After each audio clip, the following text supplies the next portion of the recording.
Kia ora whānau, and welcome to a Christmas episode of Get a Job and Get Healthy with Costas Enterprises. I am your host, Alex Costas. So I've titled this one a little bit differently, but it is the Christmas episode. We're going to cover off a couple of things. The first thing is, let's start with all the socials and all the fun stuff. Big announcement. First off, I also have my YouTube channel. Every episode is now uploaded on there. So if there's anything you've ever wanted to learn about CVs, cover letters, interview prep, passive income, having an entrepreneurial type mindset, how to deal with keto, how to have all that sort of stuff, or other passive income things that I've looked at, print on demand, sharesies, investing. You can go to the YouTube channel, Costas Enterprises. You'll see a little road track sort of thing, and you can find my playlist there. You'll get all of the episodes up there. As soon as this one has been recorded and uploaded, within the next sort of 24 hours, I will also upload this episode to YouTube. So you can find them on there. Please do feel free to pick a look at the playlist. I am still working on the YouTube stuff myself, so there's no end cards or anything like that, but we will get into that very soon. Socials. First and foremost, you can find me, as I just said, on YouTube as Costas Enterprises for the actual YouTube channel. You can find me on my website, www.costasenterprises.business.blog. You can also find me at the Kiwi Don, both on Twitter and Instagram. And you can also send me an email, doncostas@gmail.com. That's DON for Nike, COSTAS @gmail.com. You can also, I've previously talked about our handmade 100% pure coconut wax candles. If you want to find more of those, you can actually jump onto our website, www.anyengarden.com. That's www.anyen, again, both the N's are N for Nike, and garden.com. That's www.anyengarden.com. And you can have a look at our website and the sort of things that we're producing as coconut wax. That has sort of become, it was originally a little side hustle for my partner and myself, and now it's become our main job. So yeah, please feel free to go along to that and have a look. We do customization, all that sort of fun stuff. But let's get into the other stuff now. So today's episode covers off a couple of things. First and foremost, it's the most wonderful time of the year, which is, because it's Christmas time, it is the Christmas episode. I'm recording this currently on the 22nd. So I am driving as always, and I say it's the most wonderful time of the year because it's the time when everyone goes out and is with family and does shopping and all that sort of stuff as well. And as I'm currently working in retail, it's I've sort of developed a couple of skills and developed a couple of things since then, and I thought I'd sort of discuss those things and what it's like being in an environment where I've never done anything like this before, and then working in retail at Christmas time in New Zealand, and what I suggest people could do to make a bit of money during this period for next year, for example. And then the second part is the real reason why I am driving at the moment is, so I have a tradition with my mother, father, and that is that we would drive around the coast of Wellington and look at the Christmas trees that are up, which is what I'm currently doing. Now, we'll get into this stuff first. It is a little bit down, so just bear with me. We will get onto the other stuff, the retail stuff, very soon. But I kind of wanted to just talk about how I'm doing at the moment. Mentally, I'm doing okay. This is my first Christmas without any actual family. I do have some cousins, but I'm going to be completely open and honest. I don't feel like they feel like I'm a part of their family, and I don't feel like they're part of my family. So I haven't spoken to them since my auntie died, and even then I didn't even find out that my auntie died from them. I found out from one of our friends who saw it in a paper. So, as you can imagine, not much of a relationship there, which is a shame, because I thought there was actually a relationship between me and my cousins, but apparently not. So that means that now this is the first year that my mother has gone, my father has gone, I don't have any grandparents left, and so all I've kind of got as family is my partner. And yes, she is my family. I'm not saying that she's not, but in the way of like actual immediate family, I have no one.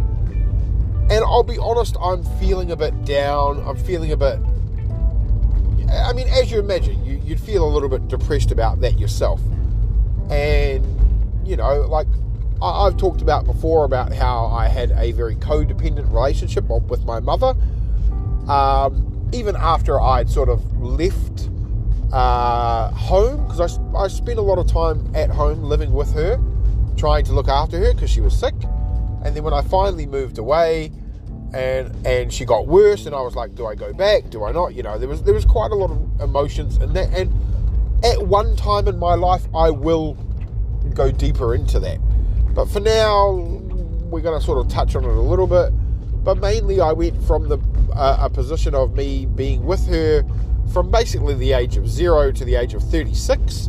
That's when I moved out, to sort of having a couple of years where, I was just trying to do what I was, and then having to put her into hospital, then having to put her into a home, and going back to sort of live at the house and it being very empty. Like, one of the things that we had as a tradition after my father passed was also to go around what we call them the bays, but it's the coasts of Wellington, basically. It's the coast of Wellington.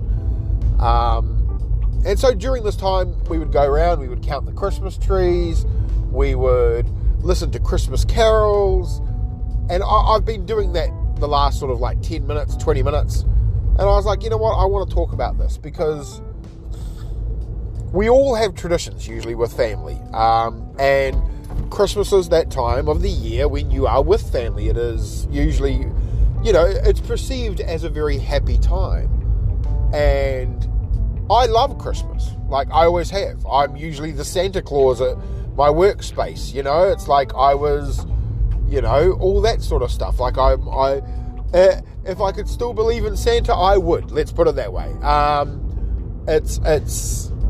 love the idea of Christmas, the giving, the being nice to each other, all that sort of stuff. Like that's me. I love that. So when it songs like, it's the most wonderful time of the year, that's my kind of song. Like, I love that. But this is the first year in a long time. Like, the very first year we lost Dad, I was trying my best to make sure that Mum was okay.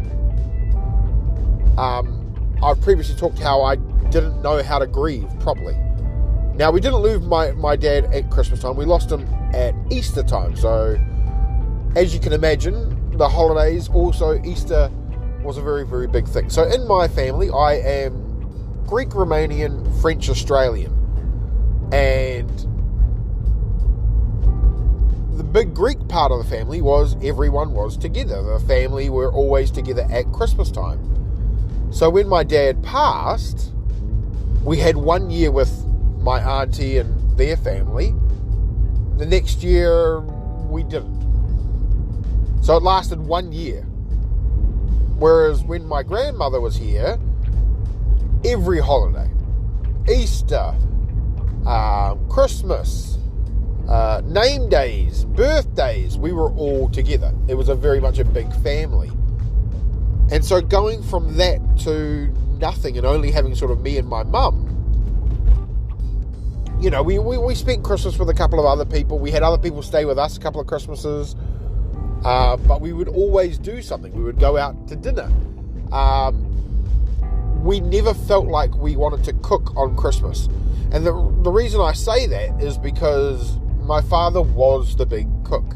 He was cooked the 5 different types of roasts. So, if someone wanted lamb, they would have lamb. If someone wanted beef, there was beef. If someone wanted chicken, there was chicken, and all that sort of thing. And me and my dad liked turkey, so we would have the turkey. But we wouldn't have a full turkey because no one else would eat it, So food was always a very, very big part of, a big part of my family, a big part of the way that I expressed love and all that sort of thing. So as you can imagine, there's a reason I'm a big boy, let's put it that way. A lot of that stems from the Christmas stuff and the Easter stuff and the birthdays and how much food it was. And so I always ate, and I still do, unfortunately, eat to excess at these times of the year, but also at Easter as well. Like it's just like it's ingrained inside me. But what we started to do is, because we weren't cooking anymore, we would go out and we would go to restaurants that were open on Christmas Day, and we would do Christmas lunch. That was the whole point. So it was like things like, we went to a place called Whitby's, which is a very, very expensive buffet restaurant, in what we call the James Cook Hotel, in Wellington. And so it was $150 each for Christmas Day. We did not spend, we spent it, but we didn't actually get our money's worth, let's put it that way. And we did that one year. We did another year. We did St. John's, which was another 130, I think it was. And then we started doing yum cha, because I loved yum cha. Mum loved yum cha. Dad would have liked yum cha had he had it, because he loved Chinese food. And so it very much got to the point where we were, every year the tradition was we would go to yum cha. There was a couple of places we used to go to, and one time we didn't book, so we went to another place called Cha, which at the time was a Taiwanese little restaurant. So we discovered that. So even though it was just me and my mum, we found a way to spend each other in our company and be happy, despite not having Dad there. And this year, it's like we've got a whole house full of flatmates, and there's me and my partner. So the house doesn't feel empty like it has every other year, which is a good thing. A lot of them all speak Vietnamese, so I don't understand anything. I understand very little. My partner's mother is over here as well, so she's just come over from Vietnam. Again, doesn't speak any English. So it's nice having someone there that's a mother, and at one point in my life, she will hopefully be my second mother. And so the house feels like Christmas, but I don't feel 100% Christmas. Now, don't get me wrong, I'm very much loving Christmas. I'm happy, but at the same time, I'm sad. And you can imagine why. It's my first year without my mum. I'm doing this alone. I don't have family around. This is my family now. The people that are living with me, my friends, they are my family. And my friends have their own family, so I don't expect them to be there. But I know they'll reach out, because they're my friends, they're my family. And so it's hard at the moment, because I'm at that point where I'm I know I shouldn't, I know I should be a little upset, but I know I shouldn't be very, very upset. And I'm not super very, very upset, but at the same time, I've been better the rest of the year, but this is Christmas. And so around Christmas, around Easter, around Mum's birthday, and around my birthday, I'm just not in a good mental state at the moment. And when I say that, I don't mean that I'm having a bit of a breakdown. I mean that I'm a little anxious, I'm a little down, I'm a little depressed. But not to the point where I'm going to do something stupid, not to the point where I feel like I need to go see a counsellor or anything like that. Like, it's something that's manageable, and it's going through the motions. Like, it got to the point where it had to be like, it was like 10 years before I really started to cope with Dad gone. And now it's like, wow, Dad's gone, Mum's gone, grandparents gone, I've got no one. And that's the way my mind is going. It's funny that I'm talking about this right now, because where I am right now is where we scattered Mum and Dad's ashes. So I'm literally heading around that part of the coast. So it's hitting me even more, which is fun.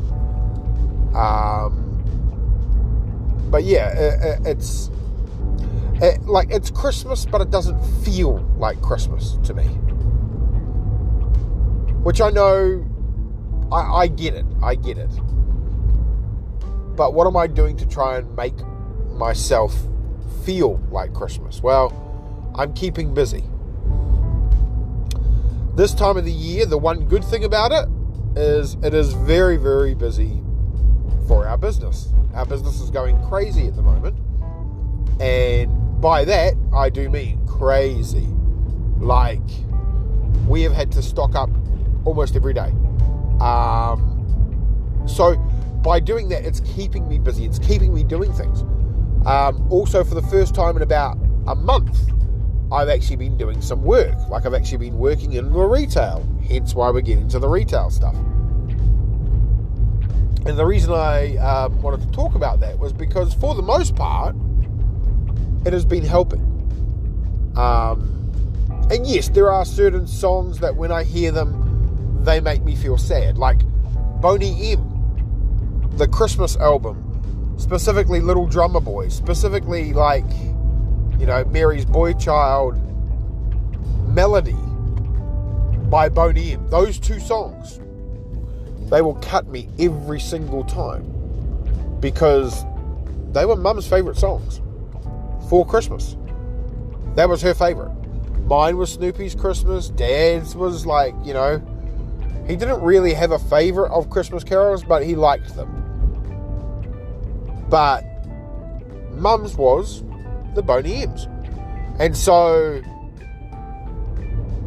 I have a Christmas playlist on my phone. It's 2016 I made it. I've added to it at little times, and one of the songs on there, two of the songs are those songs, and they're on there because they were Mum's. And the first time I started listening to it this year, those songs came on, and it hit pretty hard. Like, pretty hard. So, I mean, I still miss my mum. I still love my mum. But it's a part of life to deal with this stuff. And I know she would want me to still be strong, still be happy at Christmas time, like give gifts, make sure everyone's got something.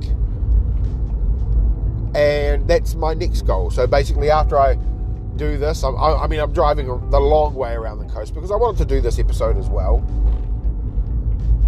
And I'll probably head back to warehouse and I'll find something. Like, it's just one of those sorts of things. So, from that part, it's a little bonfire going on at Island Bay. Okay, that's cool. Very interesting. Hope everyone's okay. I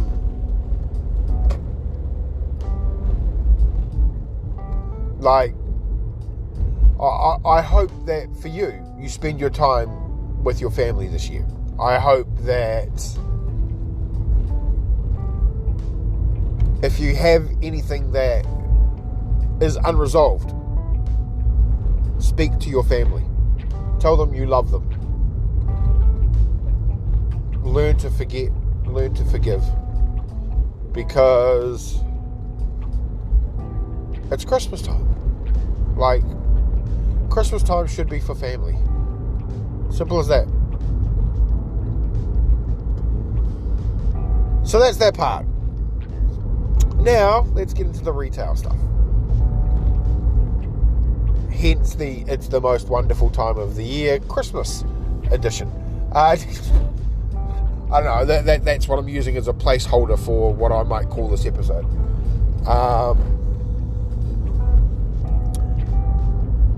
Working in the retail at Christmas time when I haven't done it before, very, very interesting.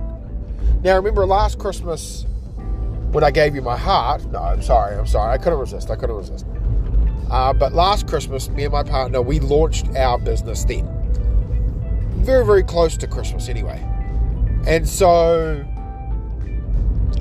we saw it busy. And look, I've been shopping at Christmas time as well. I know it can get busy.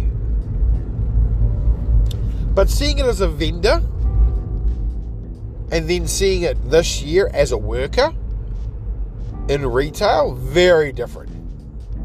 But I kind of like it. Now, yes, I am one of those weird ones. At Christmas time, on Christmas Eve, I used to work at Christmas Eve. When I worked at immigration, when I worked at work and income, I worked on Christmas Eve. I loved it. I had no problems with it. Especially immigration. I used to work... Everyone hated reception at Christmas time because people would come in, they'd try to put their visas in, and they'd want them done that day. And it's like, well, no, it's not going to happen. Sorry, you've waited until the last minute. It's not going to happen. And so people dreaded being on it. I put my hand up 5 years in a row. I was like, yep, put me on, 3 days, put me on. And I was happy to do it. Happy to do it. So that was my first sort of dealing of face-to-face, especially on Christmas time. But this year, this month, I've worked 3 days. I will be working 3 days.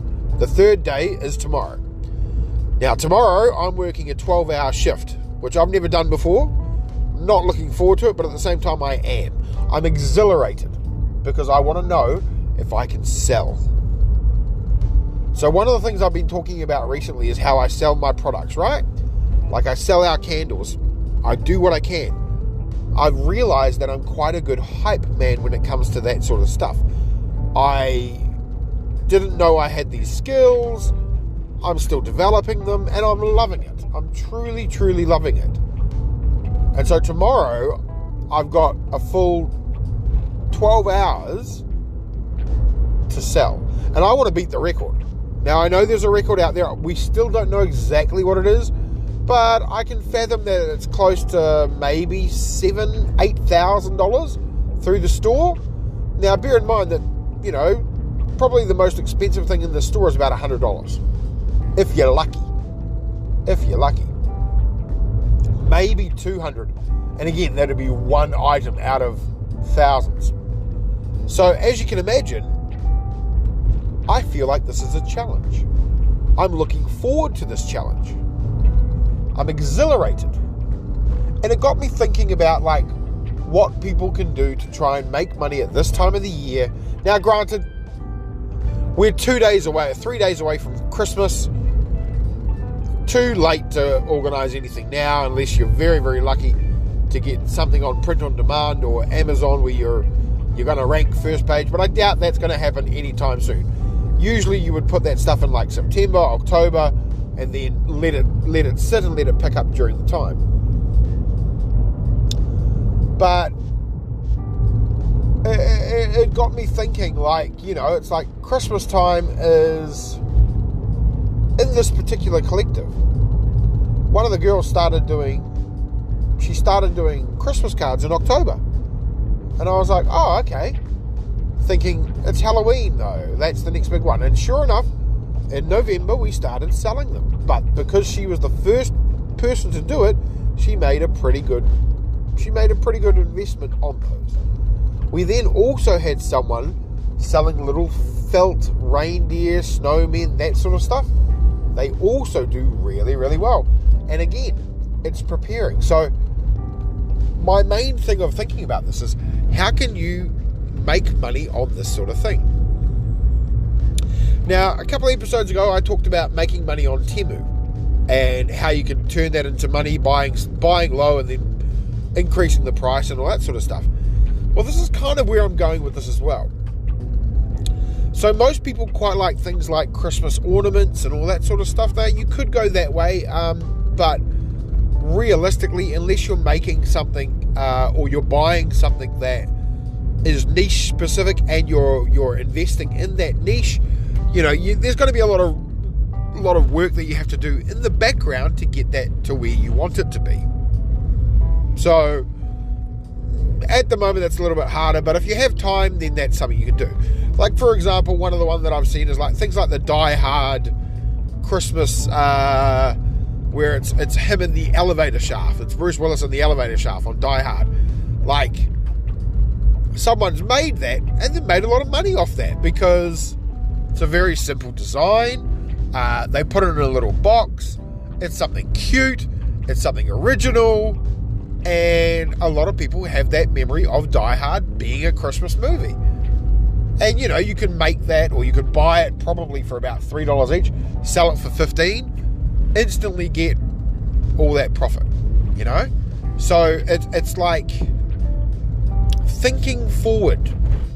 Like, if you got, say for example, you got a Snoop Dogg Christmas decoration, and maybe it was an air freshener, but you put a little Christmas hat on it, sort of styles, and you sell that. You buy it for like $6 and then you sell it for like $15. Like, is it a lot of money? No. Is it a start? Yes. Could you load that on Etsy? Yes. So it's like trying to think of what you can do, but again, promote. One thing that I will be focusing on next year is promoting my stuff online, like a lot more than what I'm doing at the moment. I just feel like that is my next push next year, is while I'm doing everything else, go, right, what can I do to make this better? How do I learn things like SEO, how do I learn things like website design? And so I want to put these sort of little seeds into your heads that, from me doing this retail thing and seeing people put things out in October, start doing it in October. But if you plan it earlier, yes, it might sit idle and do nothing for months. You could put it up now. But as Christmas comes closer and people start searching certain meta fields and meta tags, and they find your product, well, you could start making money October, November, December, and then you know what? It just sits there for another year, and you build more things, and then you start building on Halloween, then you start building on Valentine's, you start building on holidays that people don't even think about, like National Pie Day, or, Autism Month, New Zealand Music Month, whatever. What I'm trying to get into your head is start thinking about what can you do now. Like, walk around the shops, go outside, go for a walk, have a look at what's selling and go, right, I could do that. Why don't you? Because that's my plan, is I'm starting to do and going, right, why don't I start doing more of this? Because I know I should. Don't get me wrong, I know I do a lot, but I don't make a lot of money off it. But I want to. I don't want to make money fast. I want to make steady money. So yeah, it's things like that I'm going to be looking into and promoting. And, you know, one of the things I'm going to do is I'm going to open my stickers, my tattoos. I'm going to put them in I'm going to put them in the Welly Collective as a start. You know, it doesn't need to be a big table, something small. But I know that I buy the tattoos for $3 for a set of 100, and I sell them at $5 each. Well, I just have to sell one, and I've already made a profit of $2 on a total of one tattoo, and I still have 99 other tattoos to sell. Like, that's the sort of thing that I want to get into. And it's not drop shipping, but it's, you know, it's changing the market. I gave you guys an idea a couple of weeks ago on something else you could do. Well, I tell you what, I started looking into it, and it is something that I might try to do in the future. Now, it's not going to be the ones that I talked about, but it will be something very similar. But another thing that I learned is simple retail things. If you work in retail and you want to increase your selling, you want to get better at selling, talk to your customers. The amount of times that I've worked at the markets and people are there to sell something, right? That's what you're paying the market fee for. They don't talk. They don't talk about their product. Like, if you've made the product yourself, you know about the product, I'm assuming. So if you've done that, then why are people not talking properly? Like, I could give you a whole spiel about our coconut wax candles. Now, I know this because I've learnt it from my partner. I've ingrained it in my head for the simple reason that I'm selling it.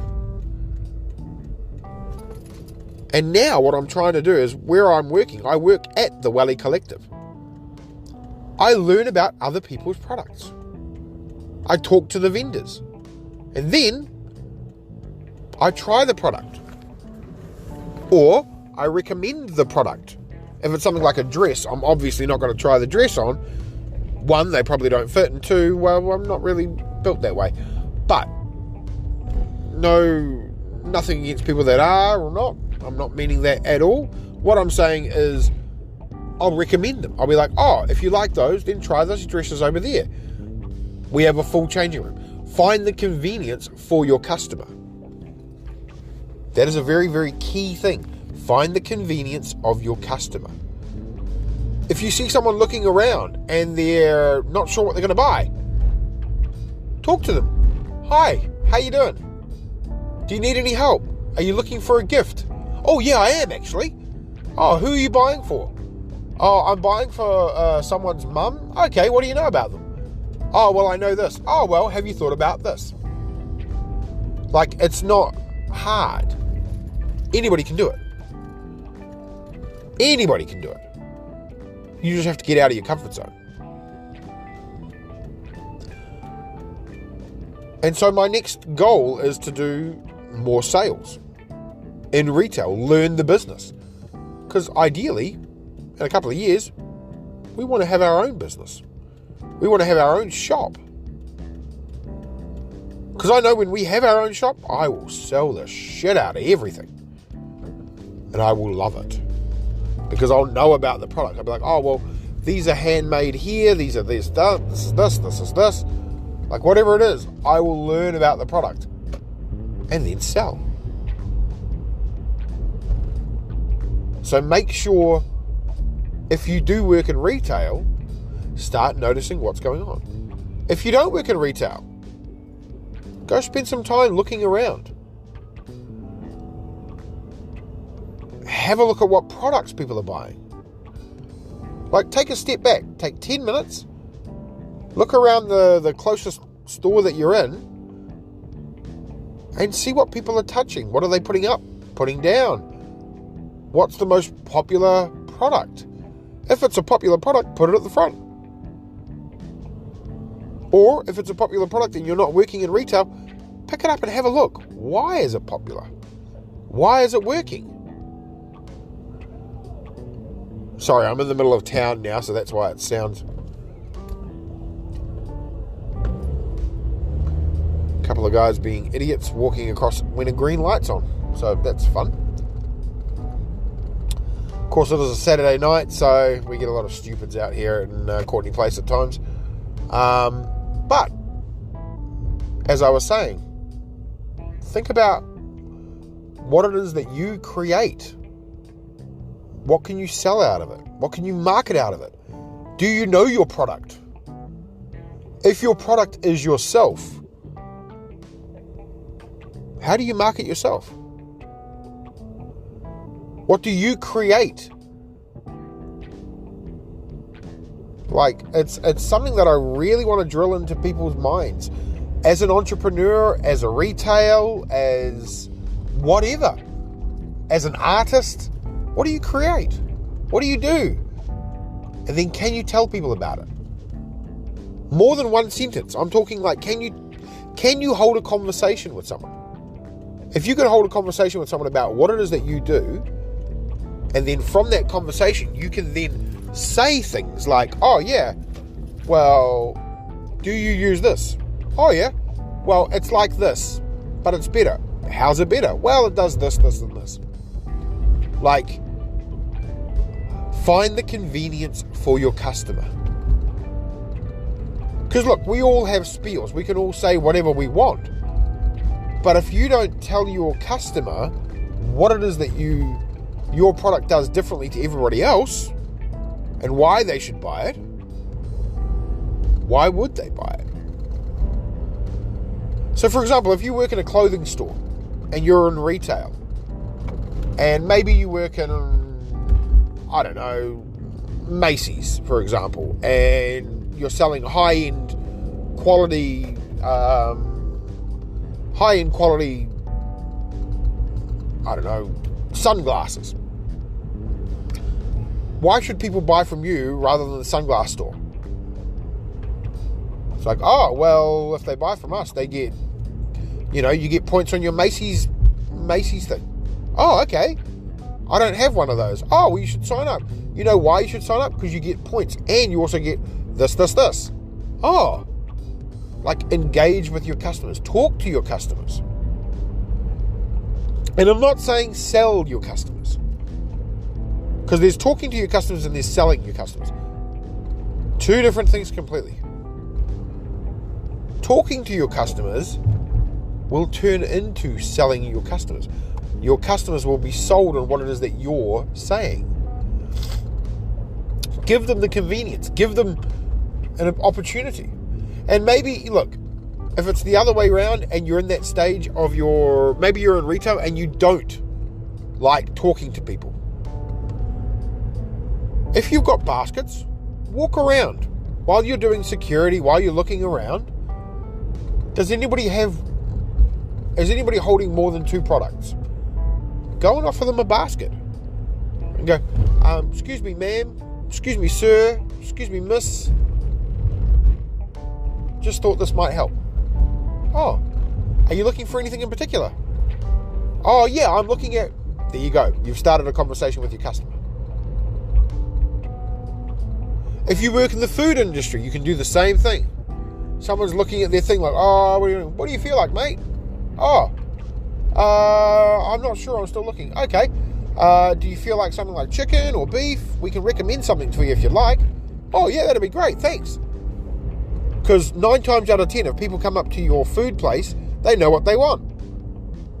But if they don't, you engaging with them, you giving them a recommendation based on what it is that they actually want.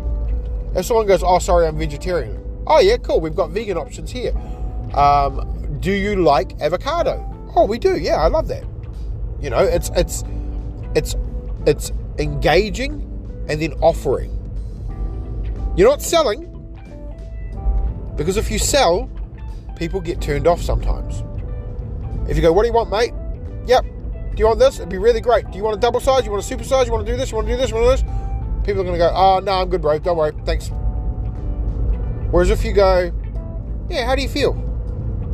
Feel like beef? Sweet as, we got you. I can recommend a couple if you'd like. Yeah, sure. Okay. Do you like this as well? Oh, yeah, I do. Okay, what about this? And how hungry are you? Because we do have some great sides that'll do this. Oh, yeah, okay, cool. So you start with the engaging, and then a little bit later, that's when the selling comes in. But something as simple as grabbing a basket and giving it to a customer changes them. They feel seen. They feel like, oh, this person's actually thought about me. Like, one of the things that I did, so I worked yesterday at the Wale Collective, and as an experiment, I tried this. I was like, okay, I'm going to get a couple of baskets, and I'm just going to try, see what works. And as I was doing that, well, people started putting more items in their basket, you see. Because if they've got something they can use to hold, they can fill it up. It's a subconscious thing that people will start filling up a basket. And I had about 3 times when I gave someone one of our small baskets, which is a very, very small basket, and then I saw it starting to overflow. So I went and bought them a bigger basket. And guess what happened? They started filling that up too. Now, did I make a sale? Did I do anything other than offer? No. I just said, oh, here you go. I saw you and I thought this might help. Oh, thank you. And the amount of times someone said, oh, that was just what I was thinking I needed. Now, one, we don't tell people about our baskets enough. Hence why I was trying to push them. Did I sell anything? No. I gave them a basket for their convenience. Just like that, at Christmas time, what happened? People started filling their baskets. Because people came into the shop, not to shop for themselves. For the most part, they came into shopping for gifts. Well, if you've got a store where you've got different types of gifts, or different types of products that could become gifts for different people, well, guess what? You want people to stay in the store, don't you? You want people to go, oh, hey, that's a good deal. I could get 2 or 3. I could get this for this person and this for this person. You're automatically taking away their need to go somewhere else. If they thought about going somewhere else, then they're going to go, oh, hang on, I can get that here. Hang on, I don't need to go to, JCPenney instead of Macy's, because it's all in one store. Like, that's the kind of thing you're thinking about. And yes, there's going to be times when you do need to sell, but you don't have to push the sale. Learn to say no. And when I say that, I mean learn to pull yourself back. Go, okay, cool.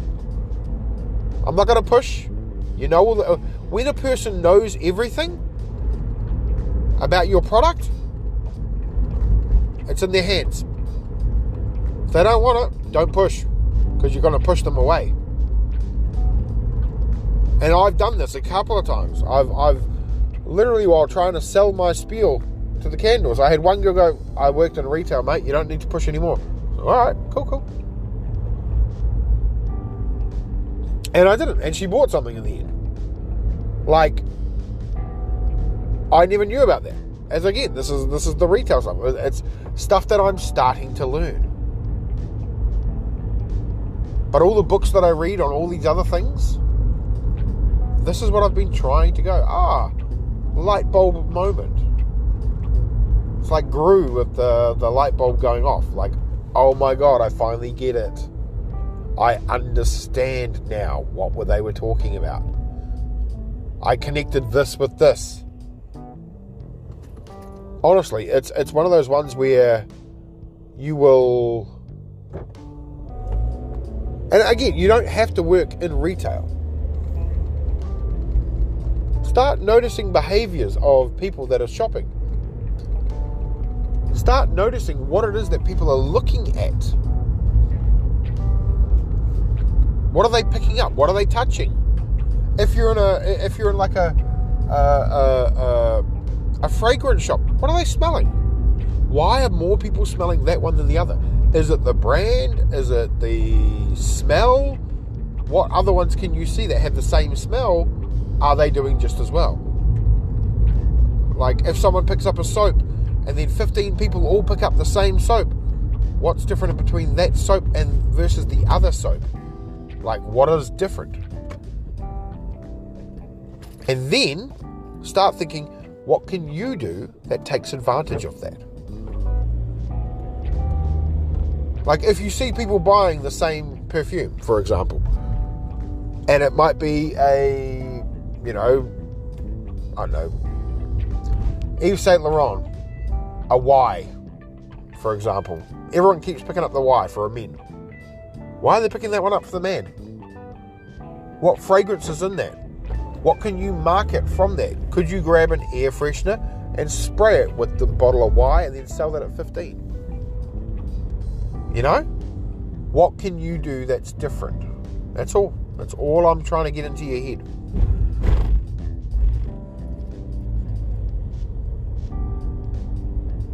So yeah, just take the time, have a think. Sorry, I know this has been a very, very long episode. As I said, I was kind of driving around and doing my musings, and it's one of those ones where I just wanted to make sure that I got stuff off my chest. And look, thank you for listening.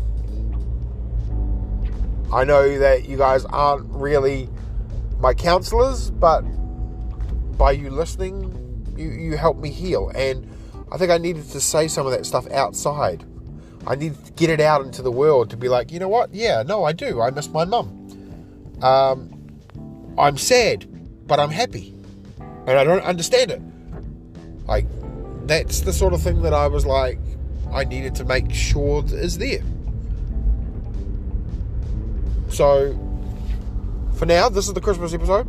I do want to wish you all a Merry Christmas.